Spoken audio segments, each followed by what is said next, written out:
तो अगले चैप्टर में हम इसी बारे में बात करेंगे। तो आइए आगे बढ़ते हैं चैप्टर नंबर 4 की तरफ, जहां पर है स्मार्ट वर्क करे, हार्ड वर्क नहीं। मतलब ये कि 1888 यानी कि 1888 के अगस्त के टाइम में हम थोड़ा चलते हैं पीछे की तरफ।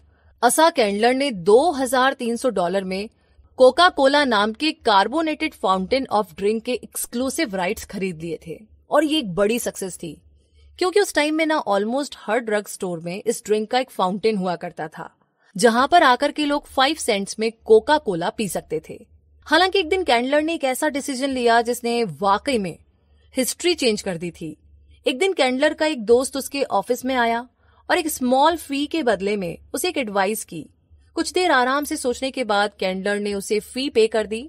उसके दोस्त ने उसके पास आकर के धीरे से कहा, बॉटल इट। बस फिर क्या था, कोका कोला की बॉटल आने से पहले लोगों को इसे पीने ड्रग स्टोर जाना पड़ता था। इसीलिए कंपनी का सारा प्रॉफिट इस बात पर डिपेंड था कि कितने लोग कोका कोला ड्रिंक पीने के लिए एफर्ट लगा करके ड्रग स्टोर तक जाएंगे। लेकिन ड्रिंक को बॉटलिंग करने से लेवरेज क्रिएट की गई। कंपनी ने अपने प्रोडक्ट को बॉटल्स में डालकर के टाइम, एफर्ट और लोकेशन को लेवरेज बना दिया था। और अब जबकि उनका प्रोडक्ट बॉटल में बिक रहा था, तो कोई भी जैसे मान लो कोका कोला के 6 पैक का एक फाउंटेन अपने घर में एंजॉय कर सकता था। तो ये होता है लेवरेज, जिससे आप अपना काम हार्डर के बजाय एक स्मार्ट तरीके से कर सकते हैं। या दूसरे शब्दों में कहें तो ये तरीका है कि कम टाइम में ज्यादा पैसा कमाने का। तो चलिए अब हम आगे समझते हैं कि फ्रेंचाइजी के थ्रू लेवरेजिंग यानी कि हम फ्रेंचाइजी से ज्यादा इनकम कैसे कमा सकते हैं। क्योंकि आजकल फ्रेंचाइजिंग बिजनेस काफी ज्यादा ट्रेंड में है। अमेरिका का तो ऑलमोस्ट 60% सामान फ्रेंचाइजी के थ्रू ही सप्लाई होता है। और इसमें कोई शक नहीं है कि भाई ये एक अच्छा बिजनेस है, लेकिन इसका एक बहुत बड़ा डाउन साइड भी है, और वो है इसका स्टार्टअप कॉस्ट। अब जिस एग्जाम्पल के लिए हर कोई इतना रिच तो नहीं होता कि $1 मिलियन खर्च करके मैकडोनल्ड की फ्रेंचाइजी ले सके। और सबसे बुरी बात तो ये है कि सिर्फ एक फ्रेंचाइजी से आप अमीर नहीं बनने वाले, इसके लिए आपको मल्टीपल शॉप्स लेनी पड़ेगी।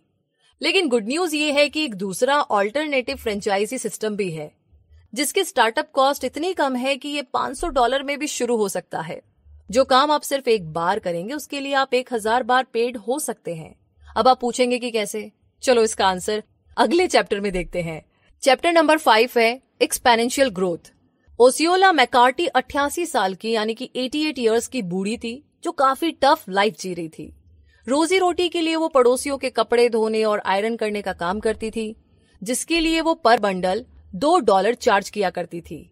और वर्ल्ड वॉर सेकंड के बाद उसने अपना प्राइस बढ़ा करके $10 पर बंडल कर दिया था। अब इतने सब के बावजूद वो सिर्फ $9000 ही कमा पाती थी। जब वो 40 की थी तो उसने थोड़े पैसे सेव करने शुरू किए थे।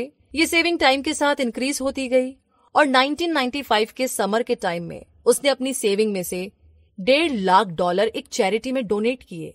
अब सवाल ये है कि एक ऐसी औरत जिसकी इनकम एवरेज से भी नीचे है, वो इतनी बड़ी रकम भला कैसे डोनेट कर पाई? वो अपनी सेविंग का कुछ पोर्शन। तो इसका जवाब ये है कि वो अपनी सेविंग का कुछ पोर्शन हर साल किसी चीज में इन्वेस्ट कर देती थी। वो पैसा खर्च करने की बजाय उसे इन्वेस्ट करती थी, और इस चीज को हम कंपाउंडिंग कहते हैं।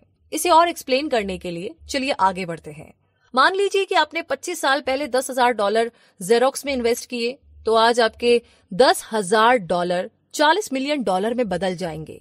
ये है फ्रेंचाइजिंग का ऑल्टरनेटिव तरीका। जी हाँ, फ्रेंचाइजिंग बेशक एक अच्छी बात है, लेकिन इसे शुरू करने के लिए आपके पास काफी बड़ी रकम होनी चाहिए। लेकिन कंपाउंडिंग में ऐसा नहीं है। आप कम पैसे से भी शुरू करके कुछ टाइम बाद एक बड़ा प्रॉफिट कमा सकते हैं। तो अब आप एक छोटे अमाउंट से बड़ा प्रॉफिट कैसे कमा सकते हैं, वो भी बगैर किसी लॉन्ग टाइम वेट के? आइए जानते हैं। इसका जवाब है नेटवर्क मार्केटिंग, और इसके बारे में हम अगले चैप्टर में सिनर्जिज्म के बाद पढ़ेंगे।